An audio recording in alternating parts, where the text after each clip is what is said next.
Oui, en tant que community manager, je n'ai pas atteint mes objectifs sur les réseaux sociaux.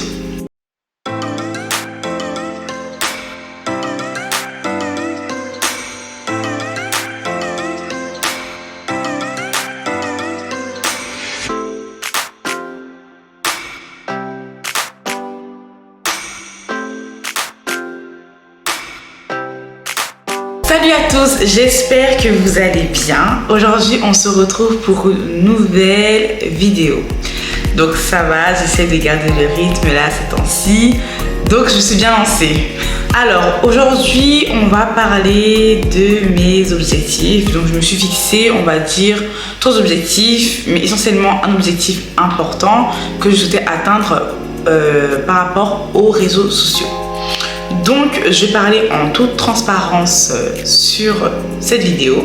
Comme vous le savez, j'ai commencé mon activité en fin septembre 2023. Donc j'ai commencé à communiquer à peu près en octobre. Donc ça fait que j'avais des objectifs à atteindre, on va dire d'ici janvier. Et du coup là on est en janvier et c'est pour ça que je vais partager cela avec vous. Le but de cette vidéo, c'est pas voilà, de montrer que j'ai pas, enfin, en gros que je sais pas gérer les réseaux sociaux en tant qu'une community manager, mais c'est pour vous montrer en fait l'effort en fait qu'il faut fournir pour pouvoir arriver à atteindre ses objectifs. Et derrière ces efforts, bien évidemment, il y a des actions à mettre en place, il y a une routine à mettre en place, une régularité, une organisation également. Et en gros, si tu n'arrives pas à faire tout ça, tu ne peux pas arriver à atteindre des objectifs que tu te fixes. Et moi, je me suis toujours dit en fait sur ma chaîne également que si je fais des vidéos, je peux aussi parler certes de donner des conseils à des entrepreneurs ayant des boutiques en ligne, mais je veux aussi être transparente sur mes objectifs, sur comment justement je gère ma vie d'entrepreneur, donc de community manager. Avant de commencer cette vidéo, je vous invite tout d'abord à vous abonner, à liker la vidéo avant de la regarder bien évidemment parce qu'elle sera bien dans tous les cas, et aussi à la partager aux personnes à qui vous pensez que ça servira. Alors j'ai commencé donc comme je vous disais mon activité en fin septembre 2023, donc le 25 septembre 2023. J'ai commencé plus essentiellement à communiquer véritablement le 2 octobre 2023. C'est là que j'ai commencé à créer du contenu vraiment type community management. Et donc, à l'issue justement du lancement et des mois qui passaient, j'avais pour objectif entre décembre et janvier d'avoir un taux d'engagement de minimum 15%. C'était vraiment mon objectif. Donc pour cela, comment fallait s'y prendre? Il fallait que justement j'applique des actions, donc telles que déjà d'être constante, d'être régulière dans ma communication, de correctement définir ma cible pour ensuite définir correctement ma stratégie de contenu. Bref, tout ce qui passe. D'ailleurs, si vous n'avez pas vu la vidéo de la semaine dernière, je vous invite à la regarder où je parle de la définition de la cible pour pouvoir avoir une bonne stratégie de contenu et aussi par conséquent atteindre ses objectifs. Donc finalement, quel taux d'engagement j'ai eu? J'ai eu un taux d'engagement de 12,50% entre décembre et janvier.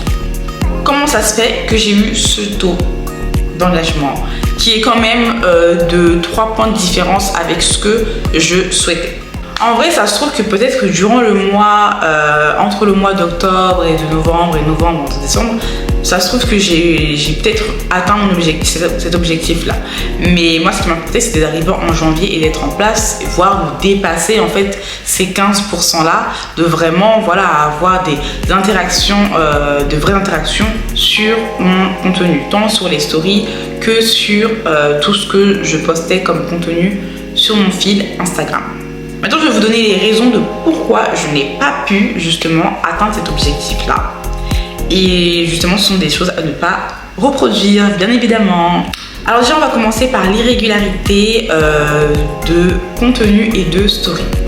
J'étais totalement irrégulière durant le mois, entre le mois de décembre et janvier, mais même avant les mois précédents, déjà, j'étais pas très régulière.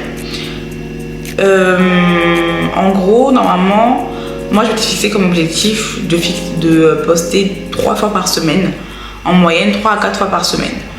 Ces 3 fois à 4 fois par semaine, je ne les ai pas tenues.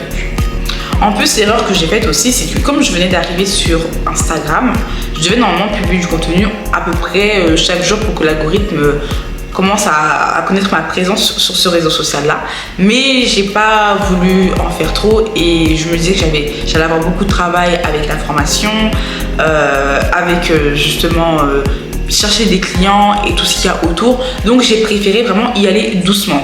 C'est pour ça que j'ai préféré voilà, faire 3 à 4 fois. De toute manière, le plus important ce n'est pas de poster tous les jours ou quoi que ce soit, c'est de poster de manière régulière, de quand même avoir une régularité et quand même de poster quand même suffisamment. Donc 3 fois par semaine c'est pas mal, 4 fois aussi, mais voilà, pas non plus une fois tous les 2 mois. Et du coup, moi le problème c'est que je ne postais pas.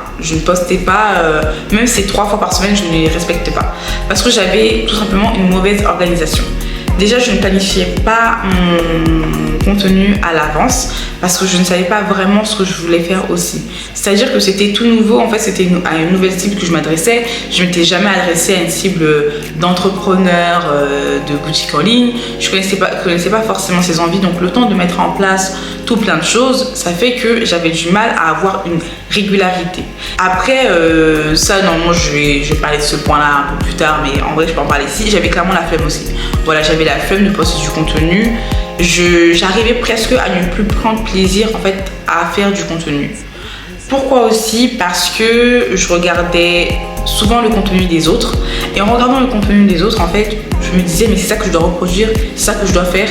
Alors que parfois, les autres, en fait, elles n'avaient pas forcément la même cible que moi. Donc, en vrai, je n'étais pas obligée de refaire ce qu'elles faisaient elles, puisqu'on n'avait pas forcément la même cible. Mais moi, je me disais, mais si c'est ça que je dois faire, si c'est comme ça que je dois parler, eh ben, ça va me prendre trop de temps, en fait. Il faut trouver les bons mots, il faut savoir de quoi on va dire. Et puis moi, je me mettais une grosse pression, c'est-à-dire que moi, je voulais à tout prix me différencier. C'est-à-dire que je voulais à tout prix que mon contenu soit vraiment unique, en fait. Alors qu'en fait, pour qu'il soit unique en son genre, c'est pas en parlant d'un sujet que personne n'a jamais parlé, ça veut absolument rien dire en fait.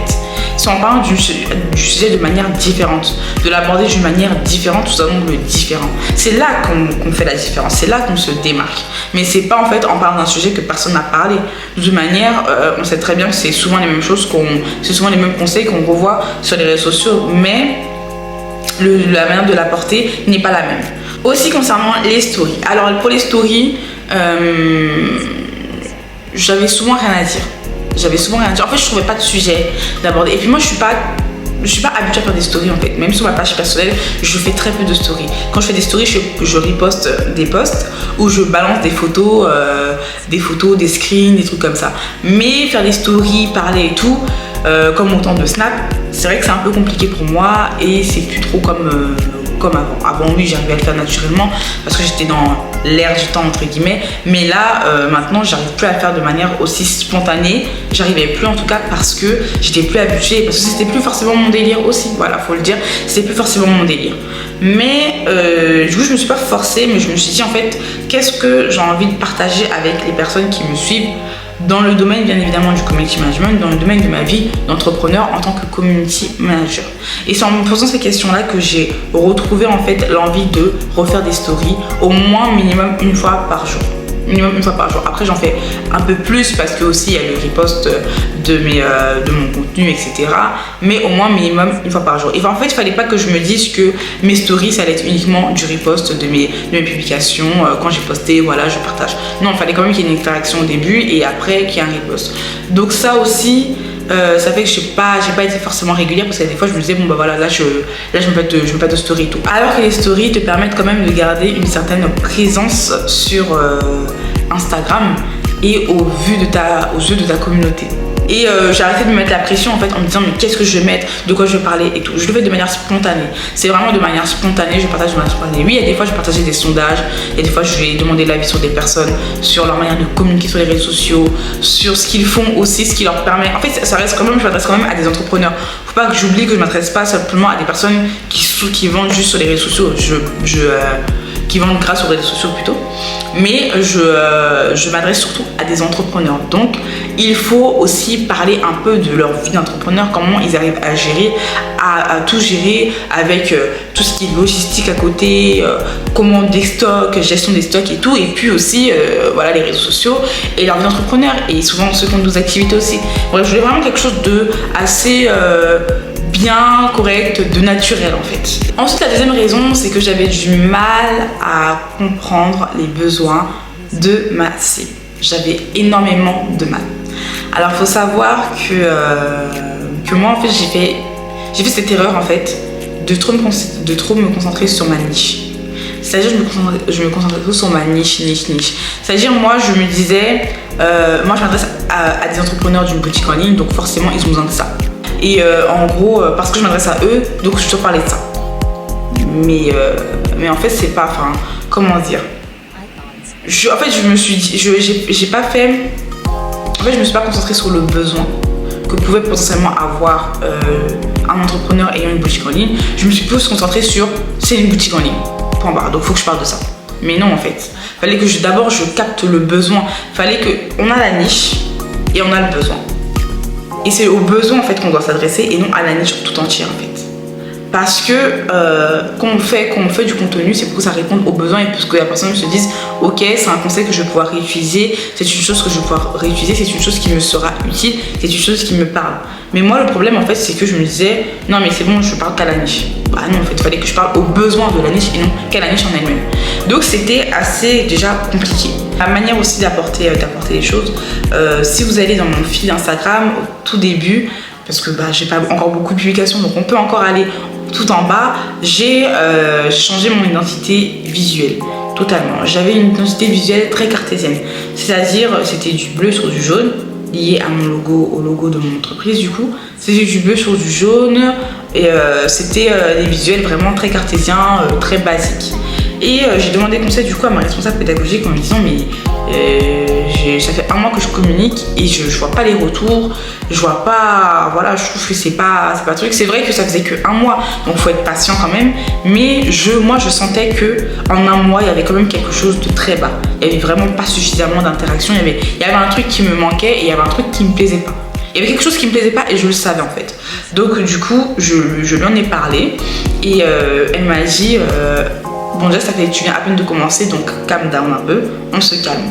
Ensuite aussi elle m'a dit quand on arrive sur ta page, c'est vrai que tu marques boutique en ligne, mode, accessoires et bijoux, mais tes visuels et tout, ça reflète pas dans la forme en fait déjà, dans la forme avant de rentrer dans le concret, dans la forme déjà ça reflète pas forcément l'esprit d'une boutique en ligne. Il faut que quand ils arrivent déjà, ça les frappe en fait. Il faut qu'ils voient en fait que ok je suis au bon endroit, je suis au bon truc. Faire un visuel un peu plus attrayant, utiliser plus d'images libres de droit pour pouvoir communiquer avec ta cible. Donc moi, faut pas me dire quelque chose et je vais pas le faire en petit en fait. Je vais pas le faire en petit. Donc, j'ai dit ok, ils veulent se reconnaître, je vais y aller. Donc, ça fait que j'ai changé carrément mes visuels et je suis partie sur des images beaucoup plus libres de droit, donc sur plus de vêtements et plus de bijoux. Voilà, donc déjà ça m'a un peu sauvée et j'ai commencé à être un peu plus à l'aise. Je me disais ok, je suis un peu plus fière de moi, je trouve que c'est beaucoup plus joli, je trouve que c'est beaucoup plus agréable et je trouve que c'est quelque chose en fait. Comme j'ai envie de donner des conseils aussi sur le visuel, sur comment avoir un feed harmonieux, etc.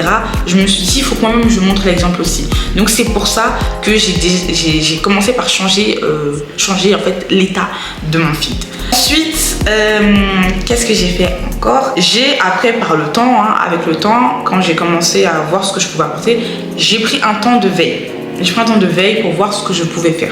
Donc il y a eu un temps de pause. Donc c'est ces temps de pause là aussi qu'on réduit le taux d'engagement parce que j'étais vraiment irrégulière. Je postais parce que des fois je me disais non mais il faut quand même que je poste et puis des fois je me disais non mais je mets pas la pression. Il faut que je trouve du contenu en fait parce que je veux pas poster pour poster. Je veux trouver du contenu en fait qui va vraiment répondre à ma cible et dont ma cible en fait va se dire ok non mais j'aime bien et je sais que je pourrais les réutiliser. Et je sais que ça me sert en fait, ça me servira. Donc je me suis posée, je me suis dit qu'est-ce que je peux faire. Donc j'ai cherché du contenu partout. Pinterest, YouTube, des idées de contenu sur YouTube. J'ai cherché des idées de contenu sur aussi Instagram tout simplement. Donc j'ai regardé les pages Instagram un peu de mes concurrents, voilà, je vais pas mentir, mais c'est vrai que là-bas je retrouvais pas en fait ce que je recherchais. Voilà, moi je voulais vraiment quelque chose qui, quand on parle, on sait que ça s'adresse à eux, en fait, directement, ça part quoi. Donc quand j'allais là-bas, je ne trouvais pas forcément ce que je recherchais.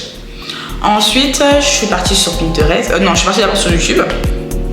Et je suis tombée sur une page d'une américaine qui faisait du contenu qui, pour moi, pouvait répondre concrètement en fait aux besoins des entrepreneurs ayant une boutique en ligne.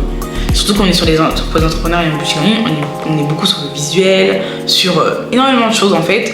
Donc du coup, je me suis dit, ok, c'est top, c'est ce que je souhaite. Donc je vais m'inspirer de ces idées-là pour pouvoir les remettre voilà, à l'image de mon compte Instagram. Donc j'ai revu ça. Ça m'a permis en fait de tester toutes ces idées-là et de me dire, ok, je teste maintenant toutes ces idées-là que j'ai eues. Et je vois à la fin, le mois, qu'est-ce qui a marché, qu'est-ce qui n'a pas marché. Et je garde uniquement ce qui a marché. Et c'est ce que j'ai fait. Du coup, j'ai testé un peu de tout. J'ai fait ça, j'ai fait ça, j'ai fait ça. Et après, j'ai vu que finalement, ok, ça plaît, donc je garde. Ça plaît, donc je garde. Ça plaît pas, je mets de côté. Ça sert à rien. Et c'était parfait. Voilà. Et là, j'ai trouvé vraiment comment répondre à ma cible parce que j'ai vu que, voilà, j'ai testé beaucoup de choses. Donc, vraiment, faut pas, comme j'ai dit, faut pas hésiter à tester et à ajuster par la suite. Mais, du coup, bien évidemment, ça a été aussi, là, il y a eu ce passage de connaissance aussi des besoins de la cible. Et ce qui m'a aidé aussi à connaître les besoins de ma cible, c'est parler avec eux tout simplement. Donc j'ai parlé avec beaucoup d'entrepreneurs ayant des boutiques en ligne d'accessoires et de vêtements sur leurs difficultés, sur les enjeux qu'elles souhaitaient, sur leur vie aussi. Est-ce qu'elles étaient en double activité? Est-ce qu'elles étaient à l'activité plein? Tout ça, c'était des éléments très importants parce que forcément quand tu es en double activité, ça ajoute sur ta communication, tu n'as pas le temps forcément de communiquer. Donc toutes ces choses-là. Et puis aussi les coachings Instagram gratuits que j'ai effectués sur les 3 mois. Ça m'a énormément aidé parce que j'ai réussi à comprendre en fait ce qu'ils recherchaient. Voilà, j'ai étudié, du coup ça m'a forgé à étudier la cible puisque j'étais obligée d'apporter des coachings personnalisés, mais en communiquant avec eux, en voyant c'est quoi vos besoins en fait, de quoi tu as besoin, qu'est-ce que tu as besoin d'apprendre, qu'est-ce que tu as besoin de connaître, qu'est-ce qui te manque aujourd'hui. Et ça m'a énormément aidé. Du coup ça rejoint le 3e point, bien évidemment, une mauvaise stratégie de contenu, parce que je mettais du contenu du coup qui ne plaisait pas forcément à ma cible. C'est-à-dire je mettais du contenu pour moi qui était non mais ça va forcément plaire en fait, ça va forcément leur être utile, mais en fait non, ça va pas forcément leur être utile. Et enfin le dernier point, comme j'ai dit, c'est cet aspect de flemme, parce que ça reste une activité très chronophage et quand on n'est pas bien organisé, qu'on ne s'organise pas bien, moi j'avais un manque d'organisation en fait, mais du coup j'ai réussi à m'organiser on va dire à partir du mois de novembre-décembre, mais j'avais quand même un manque d'organisation plus décembre. Décembre ça allait un peu mieux, plus en décembre. Mais j'avais un manque d'organisation, voilà, j'avais un manque d'organisation dans mes journées. Ce que j'oublie en fait, c'est que moi, à court terme, moyen terme, je vais pas dire à long terme parce que pour moi, long terme c'est vraiment loin. On va dire à court terme et moyen terme, moi je savais que je voulais accueillir, voilà, un certain nombre de clients pour voir comment ça se passe et tout, et au fur et à mesure adapter pour accueillir peut-être d'autres clients en fonction du chiffre d'affaires que je veux atteindre et du revenu mensuel que je veux avoir voilà, chaque mois. Revenu mensuel forcément. Donc du coup il fallait justement que je puisse bien m'organiser et que je puisse continuer à faire du contenu quand même à moi, parce qu'il faut savoir que faut pas croire que c'est parce que là genre j'ai pas fait du contenu pour moi que du coup mon tour d'occasion il a baissé, que ça veut dire que c'est pareil pour mes clients. Non, un community manager s'occupe toujours plus du contenu de ses clients que de son contenu à soi-même. C'est normal après, parce que nos clients c'est eux qui nous ramènent c'est eux qui nous payent en fait, on est payé pour ça. Sauf que sur les réseaux sociaux, le contenu qu'on fait, c'est censé nous ramener des clients. Mais d'abord, on construit une communauté. Donc, parfois, quand c'est pas impératif, on a tendance à un peu délaisser en fait notre contenu, à se concentrer plus sur le contenu de notre client parce qu'on sait que derrière, les enjeux sont parfois plus importants. En fait, on y pense que c'est plus important, donc parfois, malheureusement, on délaisse notre compte Instagram, du coup on baisse en taux d'engagement et on baisse en plein de choses. Mais ça veut pas dire que derrière voilà, on fait la même chose pour nos clients, ça ne veut absolument rien dire, c'est juste que nous aussi peut-être qu'on aurait besoin d'un community manager pour s'occuper aussi de nos propres réseaux sociaux. Maintenant j'ai su privilégier tant mon compte à moi, tant le compte de mes clientes. Voilà, quand je fais un peu pour mes clientes, j'en fais un peu pour moi. Voilà, je me délaisse plus.